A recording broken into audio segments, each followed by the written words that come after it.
Bonsoir, monsieur Lam.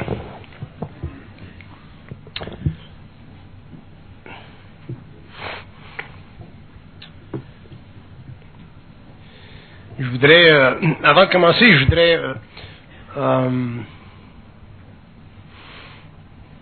vous faire quelques réflexions sur le bouquin.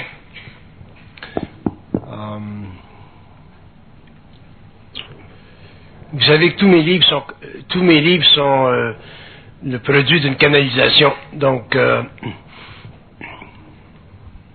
ils ne sont pas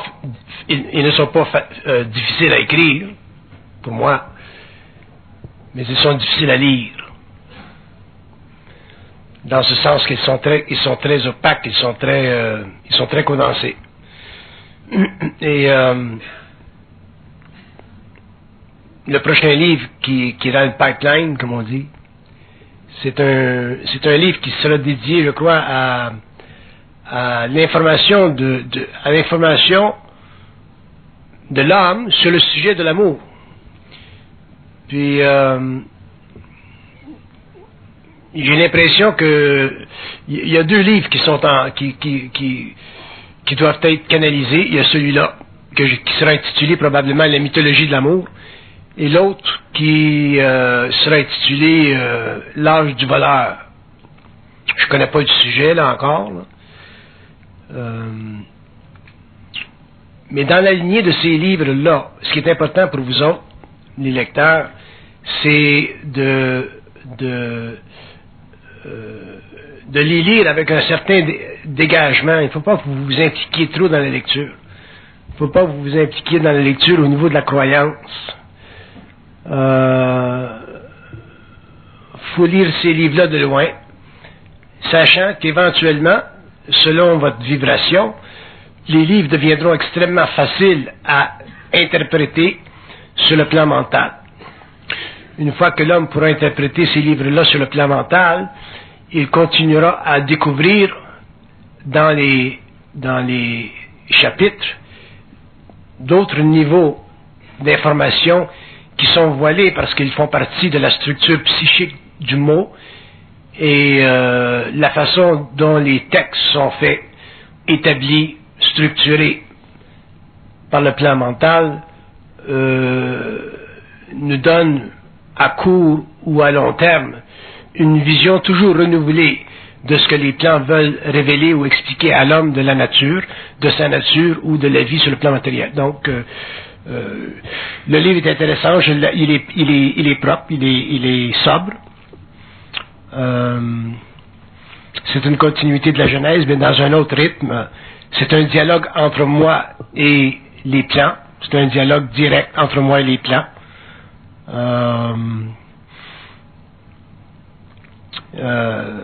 Donc j'assujettis les plans à ma conscience, dans ce sens que je force les plans dans ces livres-là à répondre à des questions fondamentales pour le bénéfice de l'homme, pour le bénéfice de son évolution. Ce n'est pas toujours facile de forcer les plans à répondre à des questions fondamentales parce que les plans ont tendance à voiler le réel pour des raisons qu'ils comprennent, pour des raisons qui font partie de l'évolution de l'homme. Il y a des choses qui ne sont pas nécessaires que nous sachions maintenant, il y a des choses qui sont nécessaires que nous sachions maintenant. Ça dépend des sujets. Mais il y a dans ce livre-là, il y a définitivement un effort de ma part de forcer les plans à répondre à des questions importantes comme je les vois ou comme je les ai vues au cours de mon expérience en tant qu'initié. Donc, je vous souhaite une bonne lecture, puis ça fait toujours partie de l'évolution de la pensée. Pousser plus loin la pensée humaine pour que l'homme en arrive éventuellement à ne plus avoir de mystère et ne plus être assujetti dans sa conscience à des voiles. Donc, voilà pour le livre, la réflexion sur le livre.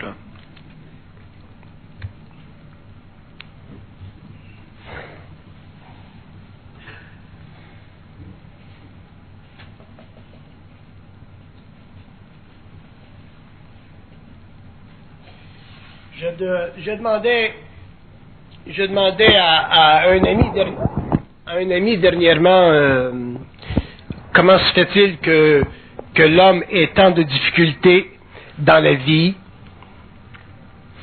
Comment se fait-il que l'homme ait tant de difficultés à faire la gestion de son existence, à tous les niveaux, autant sur le plan d'émotion que sur le plan matériel, et ainsi de suite? Pourquoi la vie est difficile pour l'être humain? Puis, mon ami n'avait pas tellement de réponse à cette question-là. Donc j'ai fait une voyance, et je vais faire la conférence sur ce sujet-là. Comment se fait-il que l'homme n'ait pas une vision très claire de sa vie? Pourquoi sa vie est obscurantiste? On entre aujourd'hui dans l'âge des cerveaux électroniques, on rentre dans l'âge de l'Internet. Et le symbole ou l'image que je veux faire de l'évolution future de l'homme, c'est que dans l'évolution, l'humain n'a pas accès à l'Internet, à son propre Internet. Il n'a pas accès à son super highway personnel. Il vit un peu dans son disque dur, dans sa mémoire. Et tant que l'homme ne pourra pas réellement surfer son Internet personnel, c'est-à-dire se laisser aller, se laisser déambuler dans le processus créatif de son mental d'une façon totalement froide. Quand je dis froide, je dis bien froide. Mentale. L'homme ne pourra pas bénéficier de la totalité de son intelligence parce que ses émotions, donc sa nature animale, le grand bagage historique, karmique de son âme qu'il apporte avec lui à la naissance, tout ce matériel sera pour lui un fardeau parce que ce matériel n'est pas réel. Ce n'est pas pour rien que j'ai intitulé la Genèse du réel. Je lui ai donné ce titre-là pour faire comprendre à l'homme que dans la mesure où il passera de l'involution à l'évolution, il lui faudra à un certain moment donné faire un pas en avant. Et ce pas en avant doit être le résultat d'une construction mentale, c'est-à-dire le résultat d'une capacité, sur le plan psychologique de son ego, de sortir complètement de sa mémoire pour entrer dans le mouvement libre de sa conscience, qui est universel et systémique.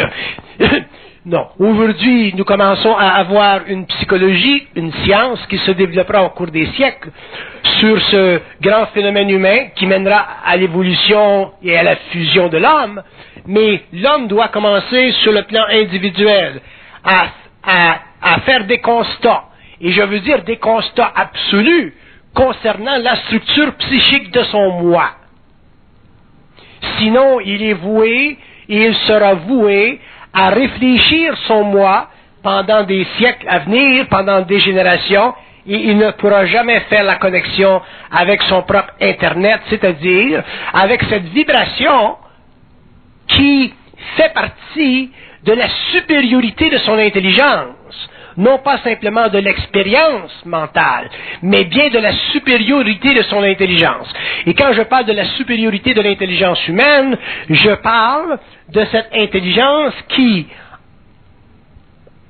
par rapport à l'intelligence de l'évolution, est structurellement et dynamiquement différente dans sa projection, dans son mouvement, dans son évaluation et aussi dans sa capacité d'interpréter ce que nous appelons le phénomène de la vie, mais au niveau du nous-mêmes de son esprit.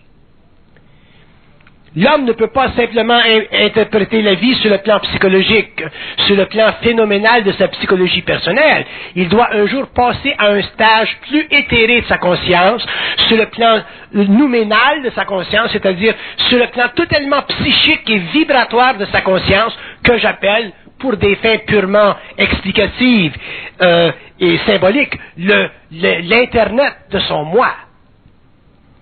C'est dans l'Internet que se trouve ou qu'il découvrira toute l'abondante information qui est nécessaire pour l'amener au cours de son expérience personnelle à se libérer des chaînes karmiques de son évolution, surtout dans des domaines qui ont fait de lui pendant l'évolution un être absolument désavantagé. Et ce domaine-là, c'est le domaine où l'affection, les émotions sont intrinsèquement liées à son expérience et à sa souffrance personnelle. Si l'homme n'est pas capable de se libérer sur le plan émotionnel dans sa vie, il ne pourra pas entrer dans l'Internet de sa conscience, donc il ne pourra pas bénéficier d'un contact télépathique avec ce qu'on appelle pour le moment un ajusteur de pensée. Parce que il sera tellement astralisé dans sa conscience que les vibrations, c'est-à-dire les courants d'énergie subtils qui font partie de la naissance de la pensée, qui font partie de la structure de la pensée et qui font partie de la source même de son moi, ne seront pas pour lui perceptibles. Ils seront réfléchis, mais ils ne seront pas perceptibles. Et s'ils ne sont pas perceptibles, il n'aura pas, l'homme, conscience de son intelligence. Il aura une conscience, il aura une intelligence, mais il n'aura pas conscience de son intelligence. Et un être humain qui n'a pas conscience de son intelligence, dans le sens créatif du terme, je ne parle pas dans le sens orgueilleux du terme, je parle dans un sens créatif du terme, ne peut pas, sur une planète aussi complexe que la nôtre, dans un monde aussi diversifié et compact que celui dans lequel nous vivons, ne peut pas se retrouver. Et ça, c'est le problème du moderne, ce sera le problème du 21e siècle, c'est le problème de nos jeunes. L'homme ne peut plus se retrouver, et avec les compressions que nous vivons, autant les compressions budgétaires, économiques, politiques, psychologiques, tous les événements qui affluent vers notre moi, nous n'avons pas de réponse. Pourquoi? Parce que nous ne sommes pas dans notre intelligence. Nous sommes à côté, nous sommes dans notre disque dur. Nous ne sommes pas dans l'Internet de notre moi. Nous ne pouvons pas converser de manière intégrale avec un sous-produit de cette conscience cosmique que nous appelons l'ajusteur de pensée, parce que nous avons peur, en tant qu'égaux, de nous dissocier ou de nous libérer ou de laisser prise, de lâcher prise de notre mémoire. Le problème de l'homme sur la terre, c'est qu'il a peur de laisser prise de sa mémoire. C'est le seul problème de l'homme. L'homme n'en a pas d'autre. Tous les problèmes que nous avons sont simplement consubstantifs, ils sont relationnels, relatifs à cette incapacité de l'ego de lâcher prise absolument de sa mémoire. Et quand je dis absolument de sa mémoire, je ne veux pas dire que l'homme doit vivre sans mémoire. L'homme a besoin de sa mémoire, a besoin d'un phénomène mémoriel pour rapporter à sa conscience du matériel vécu ou du matériel qui doit être structuré de manière intelligente. Par contre, il y a de la mémoire chez l'homme qui enfle l'enveloppe de son esprit, qui crée une distorsion de son moi et qui l'empêche en tant qu'individu de réaliser qu'il a tous les moyens à sa disposition pour être libre. Ce n'est pas juste de croire que la société est responsable pour notre situation, que nos amis sont responsables pour notre situation. Notre situation est à la mesure de ce que nous avons de besoin pour évoluer. C'est la seule façon de regarder notre situation humaine. Elle est toujours à la mesure que nous avons de besoin pour évoluer. Un homme qui ne comprend pas ceci ne comprend rien à la relation intime qui existe entre lui et sa source, son ajusteur de pensée. La vie, elle est programmée. La vie, c'est une programmation. La vie, ce n'est pas le résultat d'un accident cosmique. La vie, ce n'est pas le résultat de choses impondérables qui s'entrechoquent comme les atomes. La vie, c'est un processus fondamentalement systémique, établi, fondé, créé pour l'évolution de l'âme, et l'ego, lui, sur le plan matériel, une fois que l'âme est incarnée, a la responsabilité évolutive de comprendre le processus. En comprendre le processus nécessite, d'accord, une certaine initiation, c'est-à-dire une invitation à regarder les choses d'une manière différente de ce que l'homme de l'évolution regarde, parce que ça nécessite toujours de s'élever au-dessus de la masse. Ça, c'est normal. Si on fait des études supérieures, on va à l'université, on reste pas en 12e année. Alors, si on fait des études supérieures au niveau de la vie, on va à l'université, c'est-à-dire qu'on s'élève sur le plan mental à des communications, à des formes de télépsychie avec des êtres qui ne sont pas matériels, mais qui sont vénérables dans leur réalité et avec lesquels on peut avoir un discours, une communication qui est égale à notre conscience dans la mesure où, avec le temps, nous apprenons à éliminer l'émotion spirituelle de notre relation avec eux. Ça nous amène, avec le temps, avec la génération, à bénéficier de ce que nous appelons le côté occulte, c'est-à-dire le visage caché de la vie, et à ce moment-là, des problèmes, ça n'existe plus. Parce que tant que l'homme a des problèmes sur le plan matériel, c'est parce qu'il ne sait pas traiter, il ne sait pas faire la gestion de sa vie. C'est ça un problème. Un problème, ça n'existe pas. C'est une construction, mais que nous ne pouvons pas défaire, dont nous ne pouvons pas nous libérer sur le plan psychologique, sur le plan émotionnel. Ça n'existe pas, un problème. Mais pour que l'homme apprenne à se libérer de ses problèmes et finalement en arriver à pouvoir vivre une vie simple, mais harmonieuse, mais aussi abondante, dans un monde complexe, extrêmement pétrifié, extrêmement sans lumière, extrêmement tordu, il lui faut s'extraire complètement, dans la mesure où il le peut. Il lui faut s'extraire de sa mémoire, et jusqu'à mon dernier souffle, je vous répéterai la même chose. Vous ne pouvez pas être conscient, vous ne pouvez pas savoir, vous ne pouvez pas comprendre votre vie, vous ne pouvez pas répondre à votre propre mystère, vous ne pouvez pas comprendre des mystères, vous ne pouvez pas comprendre les hommes, les autres, vous ne pouvez pas avoir une voyance de l'autre tant que vous ne vous êtes pas libéré de votre mémoire. Et quand je dis vous libérer de votre mémoire, je ne veux pas dire vous donner des électrochocs. Je veux dire ne pas être victime de cette mémoire qui fait partie de la structure évolutive de votre moi personnel. Donc, lorsque vous vivez des expériences dans la vie, lorsque vous êtes en contact avec des événements qui font partie d'une certaine programmation, votre mémoire devient vivante, votre mémoire vous fait réfléchir des choses, elle vous fait voir des choses, elle vous rapporte dans un passé, et vous devez, sur le plan mental, pour en arriver à être sur le plan mental, vous désengager de l'émotion qui devient la pièce d'échange de votre liberté. C'est la libération de votre émotion dans votre mémoire qui deviendra cette pièce dont vous vous servirez demain pour vous donner de plus en plus de liberté dans votre vie personnelle. C'est ce qui vous amènera, c'est ce qui vous fera passer du disque dur de votre conscience, techniquement pathologique, à l'Internet de votre conscience systémique, créative, universelle. Donc, tous les événements que vous vivez dans votre expérience sont nécessaires. Il n'y a aucun événement qui est fortuit. Il n'y a aucun événement qui ne sert pas. Il n'y a aucun événement qui est accidentel. Tous les événements font partie d'une structure, parce que la vie, elle est très grande, très intelligente, très vaste, infinie. La vie, c'est de la lumière en mouvement. La vie, c'est une cascade de lumière qui descend d'un plan à un autre et qui pénètre et qui met les âmes en vibration, qui met les égos en vibration. La vie, c'est une totalité, ce n'est pas simplement un mouvement d'esprit, c'est une totalité. Et qu'est-ce que c'est une totalité si on le regarde d'un plan mental? Une totalité, c'est un mensonge extrêmement structuré pour réellement garder l'homme dans la toile d'araignée, afin de le garder prisonnier d'un état évolutif qu'un jour il pourra mettre de côté, dépasser, se libérer, dans la mesure où il aura appris à vibrer. Ce que je reproche à l'homme de l'évolution, c'est qu'il ne vibre pas. Et quand je parle de vibrer, je ne veux pas dire s'assujettir à des formes de sensiblerie.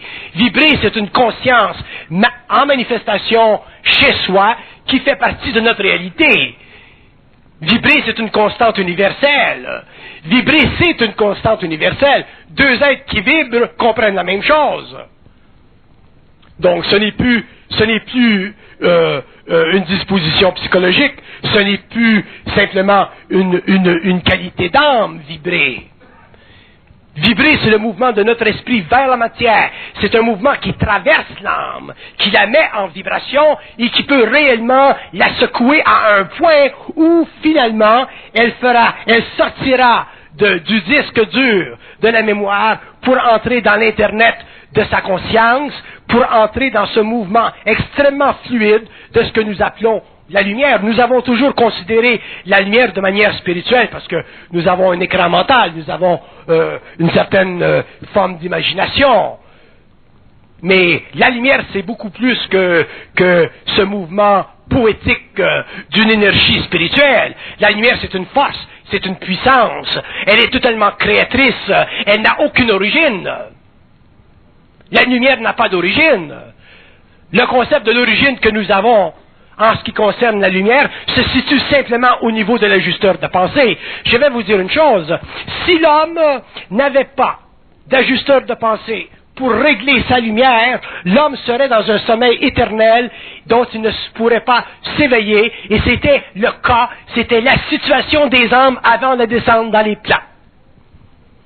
Les âmes, quand elles ont commencé à descendre vers des plans plus matériaux, pour s'incarner, pour donner naissance à des humanités, ces âmes, à un certain moment donné, ont commencé à vibrer à cette lumière, et elles ont commencé à prendre conscience dans ce processus de cette connexion intelligente avec des origines cosmiques dont elles ne pouvaient pas, dans ce temps-là, interpréter comme nous pouvons le faire aujourd'hui parce que le plan mental n'était pas développé.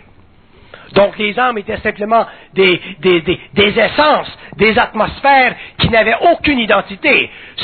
C'était l'âme, le phénomène de l'âme était un rassemblement, un mouvement de très généreux, très vaste, très complexe de ce que nous appelons la mémoire. Et c'est ça qui a créé, au cours des siècles, des générations et des millénaires et des milliers d'années, c'est ça qui a créé le karma de la race.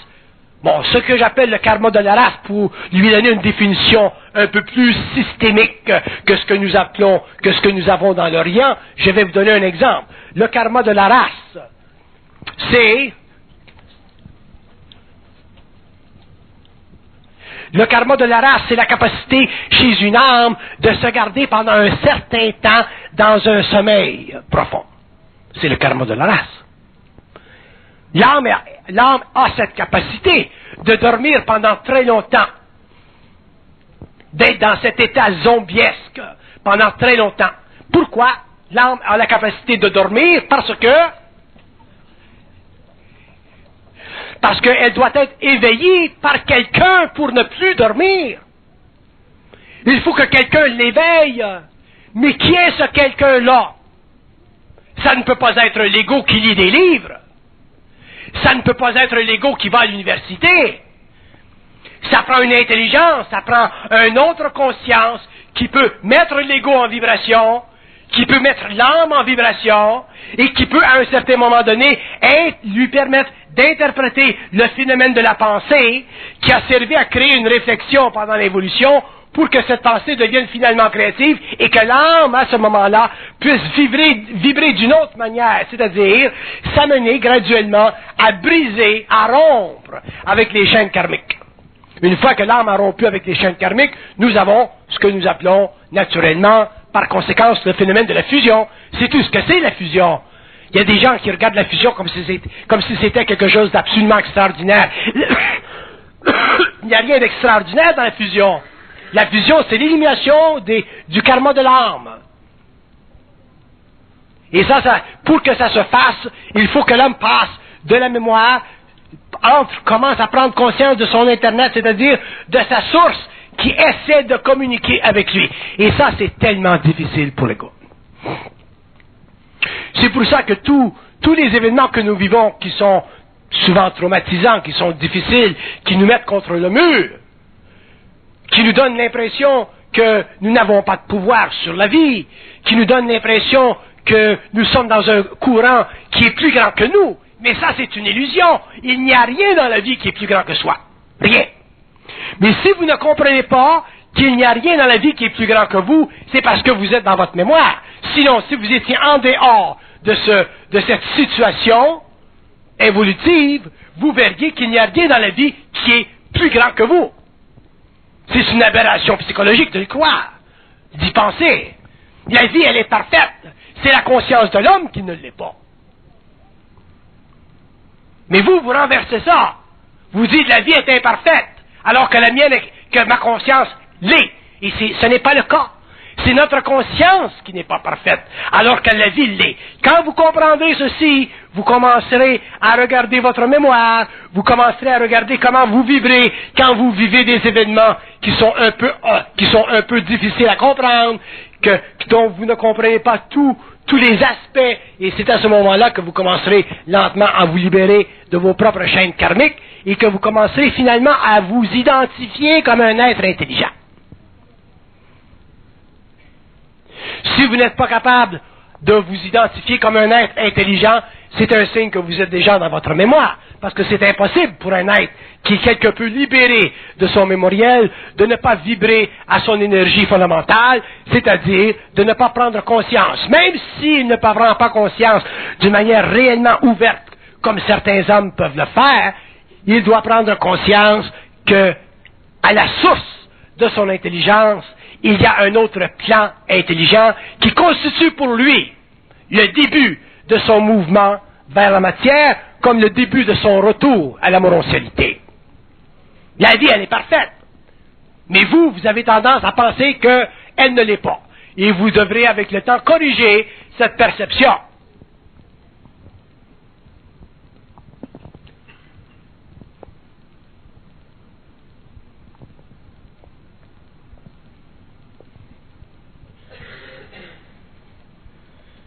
Je vous donne des exemples réellement fondamentaux. Exemple simple. Moi, je fais de la bourse. J'aime faire de la bourse.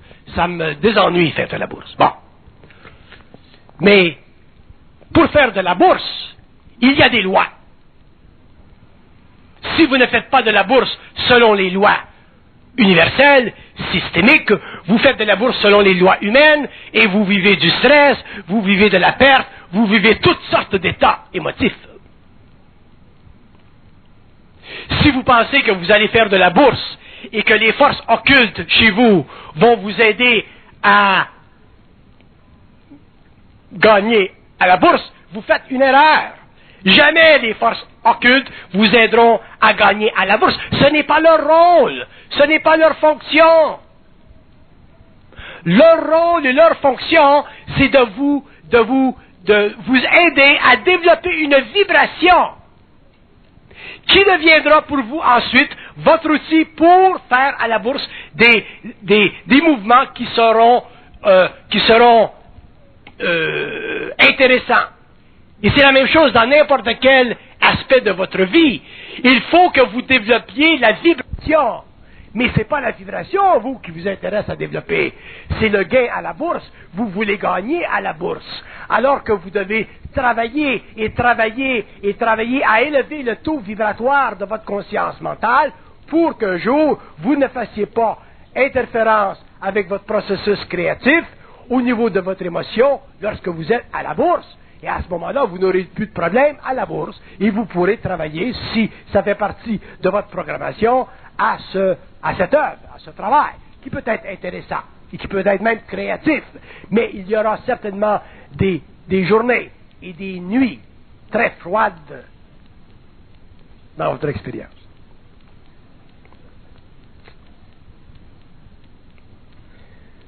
Il faut qu'il y ait du tuning. Et ce sont les ajusteurs de pensée, ce sont ces êtres-là qui vous aident dans ce travail boursier à vous tuner. Mais eux, ils peuvent vous tuner pendant 10 ans. Si on vous disait, bon, vous allez commencer à faire de l'argent à la bourse dans 10 ans, vous seriez découragé. Vous voulez faire de l'argent tout de suite le vendredi soir quand vous commencez, ou le vendredi après-midi. Vous faites les choses à l'envers. Donc vous avez du stress. Vous ne savez pas faire la gestion de votre énergie. Et c'est la même chose pour n'importe quoi. Je prends la bourse parce que la bourse, c'est réellement quelque chose de scintillant. Mais c'est la même chose pour n'importe quoi. Et l'homme ne travaille pas avec l'ajusteur de pensée. Pourquoi? Parce que quand il y a des événements qui sont techniquement négatifs, qui vont à l'encontre de ce qu'il veut, en tant qu'égaux, lorsqu'il perd à la bourse, par exemple, il n'est pas content. Mais si vous perdez à la bourse et vous n'êtes pas content, c'est parce que vous avez déjà une émotion animale dans le processus de développement de votre conscience mentale. Sinon, vous seriez capable de perdre à la bourse et comprendre et réaliser que ça fait partie d'un processus qui vous amène avec le temps à un état gagnant. La vie, elle est parfaite. On va vous faire perdre à la bourse ce que vous avez besoin de perdre pour en arriver à gagner ce que vous aurez besoin demain de gagner. C'est comme n'importe quoi. Mais on n'est pas capable. On n'est pas capable de perdre et être content de perdre. On n'est jamais content de perdre. On n'est jamais content d'être malade. Parce qu'on ne comprend pas le processus. Parce qu'on vit dans notre mémoire. Donc on ne donne pas la chance à ces êtres, à cette lumière, de traverser nos plans et de nous engager à un développement plus avancé. C'est pour ça que l'homme sur la Terre a une expérience extrêmement difficile. Et cette expérience va devenir encore plus difficile parce que nous arrivons à la fin d'un cycle, nous arrivons à un temps dans l'évolution où psychologiquement l'homme va être réellement secoué, où psychiquement il sera compressé. Il y aura de plus en plus d'hommes qui parleront seuls dans la rue. Nous ne sommes plus dans les paysages poétiques du 19e siècle, 18e siècle.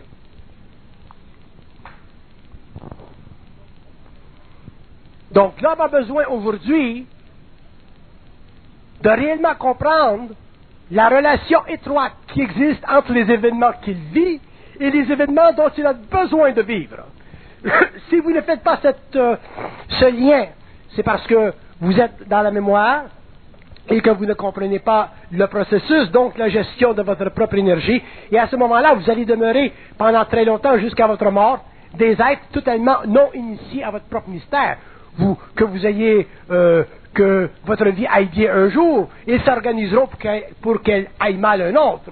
Que vous gagniez à la loterie un jour, et ils s'organiseront pour que vous perdiez votre gain dans un autre temps. Que vous ayez un bon job un jour, ils s'organiseront pour que vous le perdiez, parce que vous êtes psychiquement, sur le plan de votre propre énergie, vous êtes suffisamment astralisé pour vivre la dualité de votre conscience. C'est pour ça que dans la vie, ça va toujours mal. C'est pour ça que l'homme ne voit pas le bout. C'est pour ça qu'il n'y a pas de fin, il n'y a pas de lumière au bout du tunnel. Et on blâme la vie. Ce n'est pas la vie elle est parfaite. C'est l'homme qui n'est pas suffisamment perfectionné pour en interpréter les contours.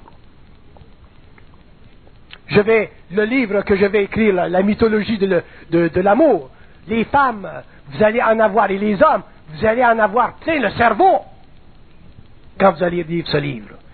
Parce que vous allez avoir une définition de la programmation de l'amour. Pourquoi l'amour existe sur le plan matériel? À quoi elle sert? Comment elle est manipulée? Pour quelles raisons? Quels en sont les aspects karmiques? Quels en sont les aspects comiques?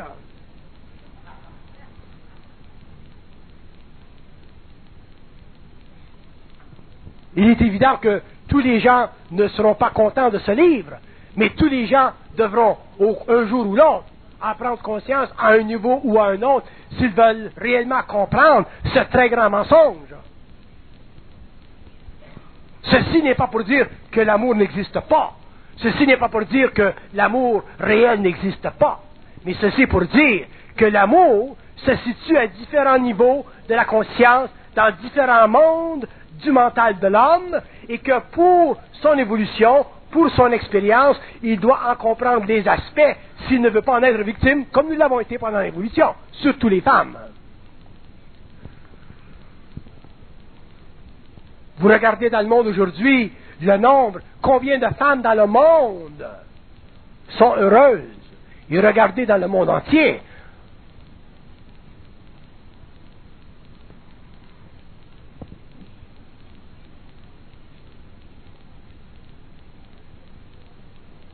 La mythologie de l'amour sera aussi révélatrice en ce qui concerne ce phénomène typiquement humain que l'a été la genèse du réel.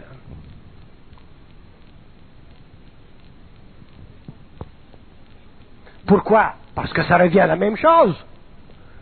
Notre problème en tant que femme, c'est un problème de mémoire.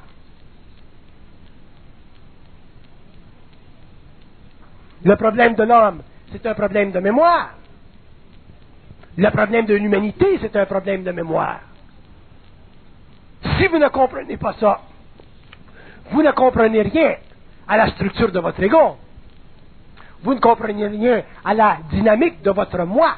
Vous ne pourrez jamais vous libérer des chaînes karmiques qui font partie de votre descente de la matière. Donc, vous serez toujours à la recherche de quelque chose. Vous serez toujours à la recherche d'une identité. Vous ne serez jamais dans votre plénitude, vous ne serez jamais plein de vous-même. Vous serez toujours plein de d'autres choses.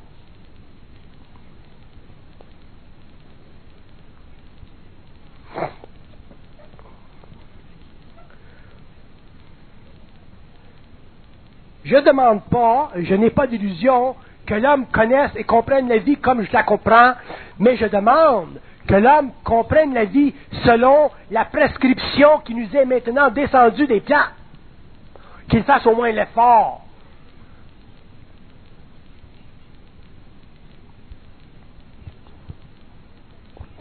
Nous ne sommes plus dans l'âge de la philosophie. Nous sommes dans le temps d'une nouvelle conscience. Nous sommes dans le temps d'un nouveau mouvement de l'esprit sur le plan matériel. Et il y a des peuples qui sont plus près de ce temps-là que d'autres. Il y a des individus qui sont plus près de ce temps-là que d'autres. Mais les principes fondamentaux, les lois fondamentales qui sont établies à partir de cette conscience universelle remplacera totalement les commandements de l'évolution. Que ce soit les commandements du Nazaréen ou que ce soit les commandements de Moïse. Parce que l'homme nouveau ne vivra plus de la conscience de la race. C'est la raison d'ailleurs pour laquelle nous employons le terme l'homme nouveau. Il ne vivra plus de la conscience de la race. Donc sa liberté commence à ce niveau-là. C'est pour ça que pour qu'il passe de son disque dur à son Internet personnel, il lui faudra réaliser que les événements dans sa vie sont à sa mesure et nécessaires pour son agrandissement et pour l'homologation de sa conscience, pour qu'il y ait relation entre son moi ici et son moi ici.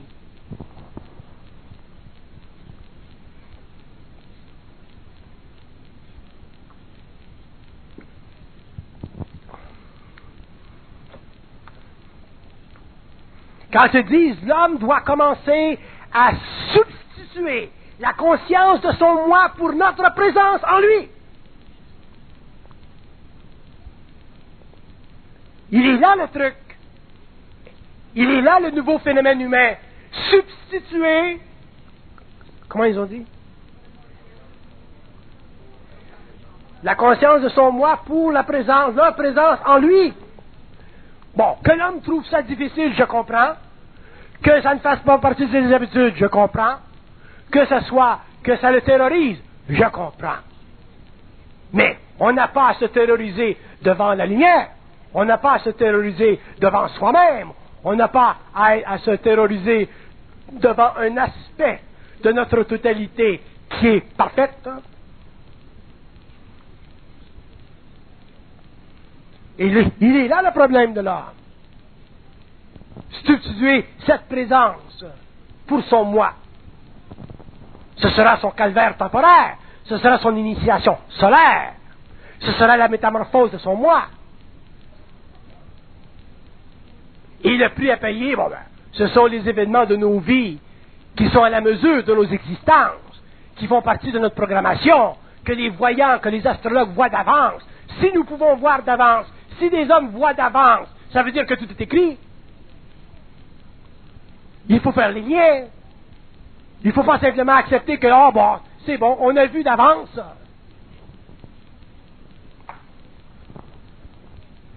Telle personne m'a dit que telle chose se produirait 10 ans dans le passé.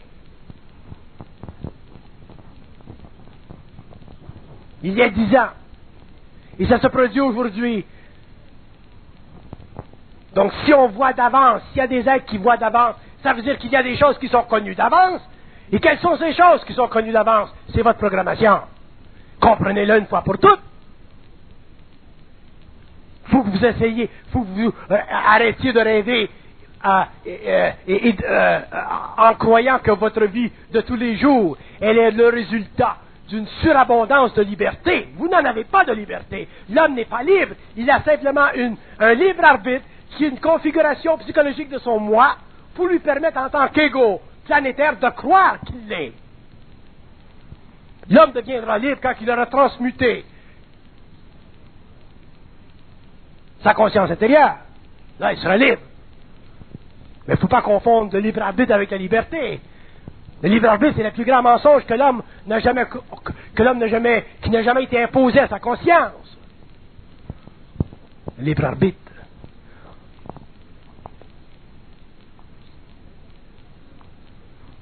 On établit une relation entre la liberté et le libre arbitre. C'est de la connerie pure. Vous allez sur la route, vous avez un accident, vous appelez ça du libre arbitre. Vous marchez en dessous d'une maison, une brique vous tombe sur la tête, c'est du libre arbitre. Bon, du libre arbitre comme ça, j'en veux pas.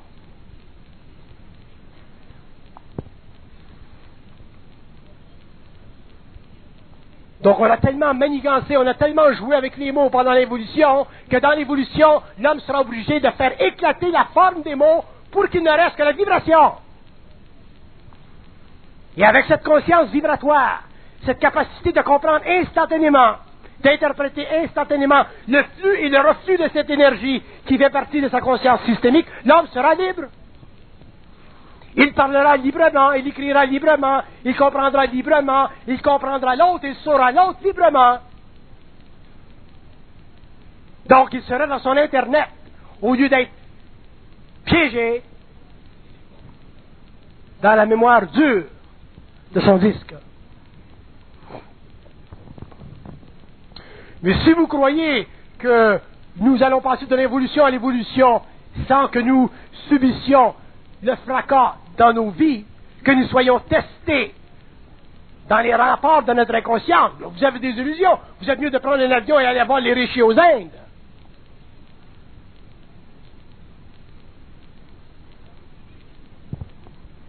Ou aller bouffer des livres dans les librairies. Ou les niais. Même chose.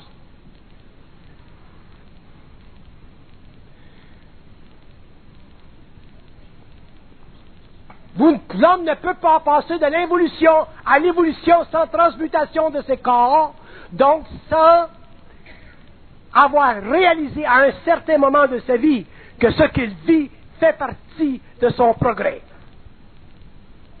If you can't think of that, if you can't see this, you don't understand.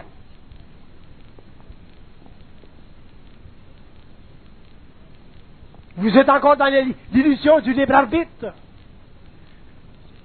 Mais si vous étiez en télépsychie, en communication avec le plan mental, on vous dirait, bon, mais telle chose, c'est pour telle raison.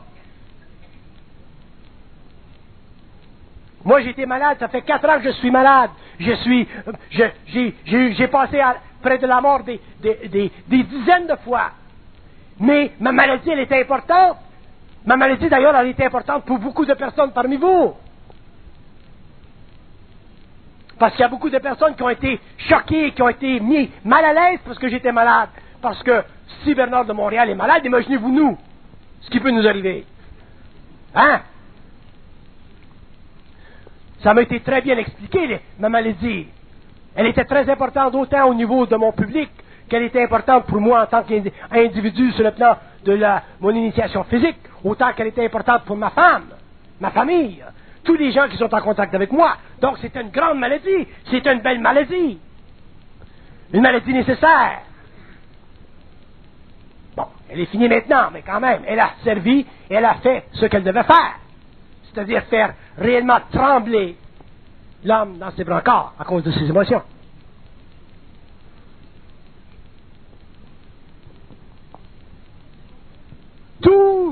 ce que nous vivons est nécessaire.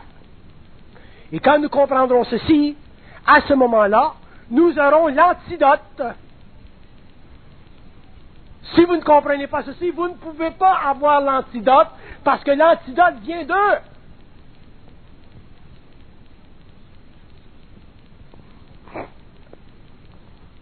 Ce sont les forces en nous qui sont l'antidote de notre propre poison.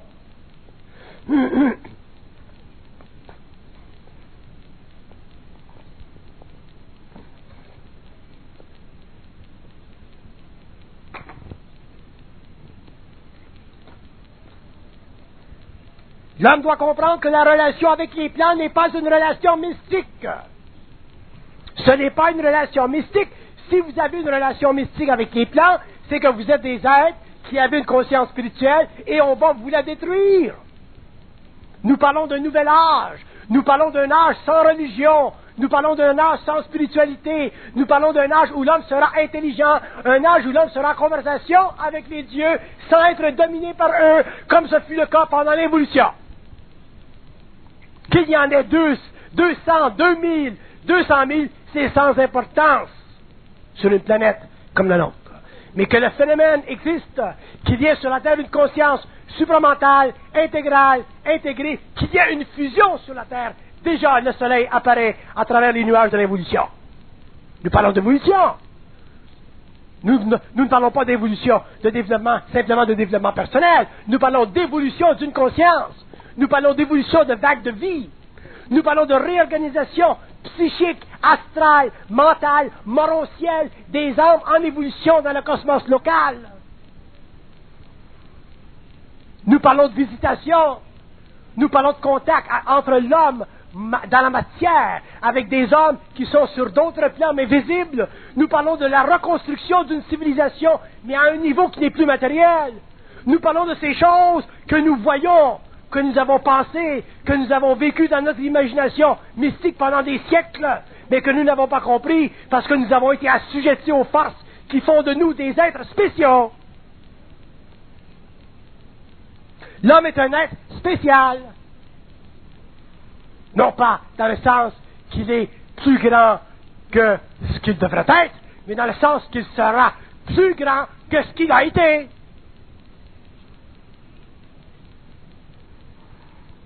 L'homme, ce n'est pas simplement le bout de merde qu'il est.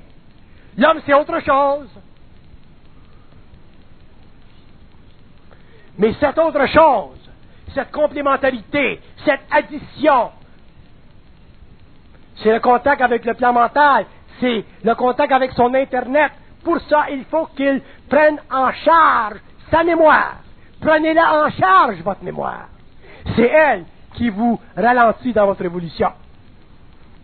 Ce ne sont pas les forces de vie, ce n'est pas la vie, c'est votre mémoire.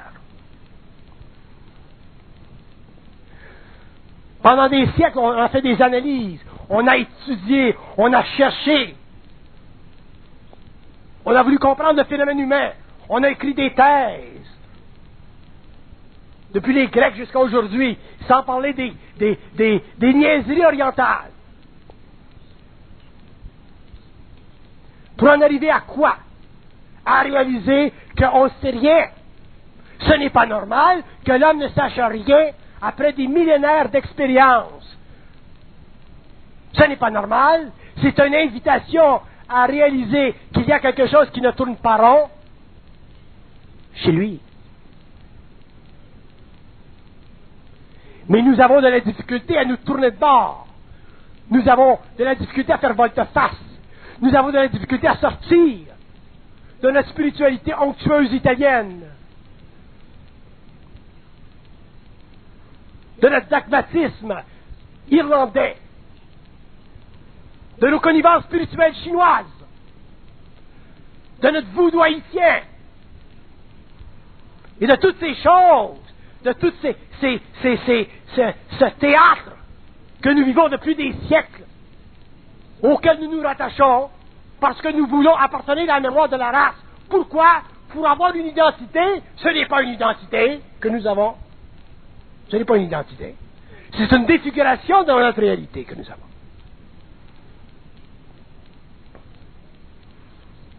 Et ensuite, nous arrivons dans le monde, en face du monde du marketing, du monde de la musique, du monde de la drogue, du monde de ci, du monde de ça, et nous sommes attirés dans ces égrégores d'énergie. Pourquoi? Non pas parce que nous ne savons pas que ce n'est pas intelligent, mais parce que nous avons besoin de ces mondes pour nous rattacher à une illusion qui peut-être va nous garder en vie encore quelques années, qui va nous empêcher de faire face à ce grand vide dont nous créons la réalité parce que nous ne sommes pas capables, sur le plan psychique, de connecter avec notre propre Internet. Nous avons toujours eu besoin de quelqu'un d'autre. Nous avons toujours eu besoin d'une autorité.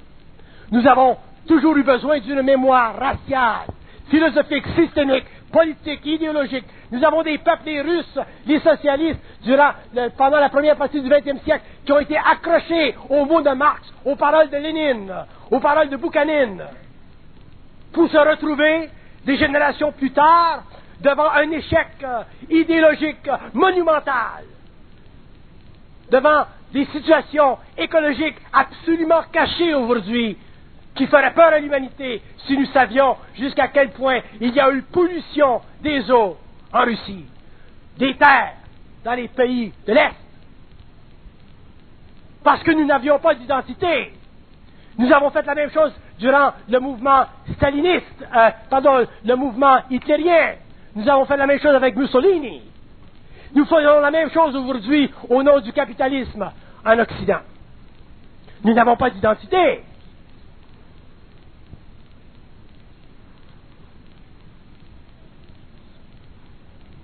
Parce que nous ne reconnaissons pas que les événements que nous vivons qui sont difficiles sont à notre mesure pour nous seuls, pour nous permettre de transmuter cette énergie fondamentalement astrale qui fait partie de la conscience évolutive de l'homme et qui est incapable de nous rendre, de faire la connexion, de servir de serveur pour que nous entrions finalement dans notre Internet.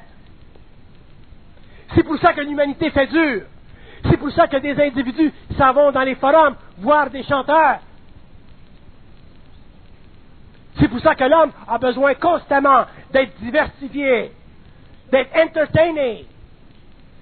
Pendant que des gens comme les Beatles des années 60 ou que Bob Dylan des années 60 qui fumaient de la drogue, qui ont incité les jeunes à fumer de la drogue et qui aujourd'hui font partie de l'establishment et qui aujourd'hui, pour chanter devant les CEO des grandes corporations américaines, font des 350 000 $ de l'heure.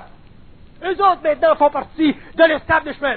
Et ils se promènent en limousine, alors que nous avons fumé, nous avons perdu notre identité, nous avons perdu notre personnalité, et aujourd'hui, nous sommes dans la merde, et nous nous retrouvons sur la rue comme des gens qui se parlent seuls, des gens qui n'ont plus de home. Nous sommes homeless. Parce que nous n'avons pas eu d'identité. Et que nous avons léché le cul des artistes dans le monde. Des cons qui n'ont aucune conscience, des cons qui chantent, des cons qui babillotent, des cons qui ont un certain talent, mais le talent, ça fait partie de l'âme, ça ne fait pas partie de l'esprit.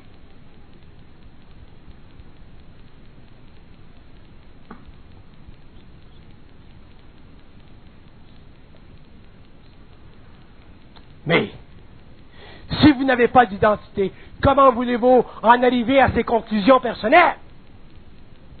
Vous n'y arriverez pas. Parce que l'égrégore est trop grand. L'égrégore de la masse est trop puissant. J'ai écrit un livre pour les Américains que j'ai intitulé Beyond the Mind. Je ne l'ai même pas traduit pour vous en français. J'ai même oublié que je l'avais écrit. Je l'ai écrit pour les Américains et ils le refusent, le livre, parce qu'il leur fait mal, le livre, parce qu'ils n'ont pas de take-home value pour le livre. Et c'est le livre dont ils ont besoin pour se sortir de leur merde mécaniste.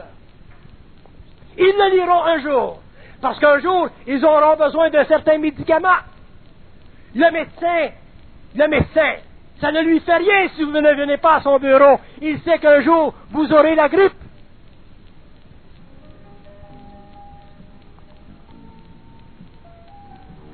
Prends un break.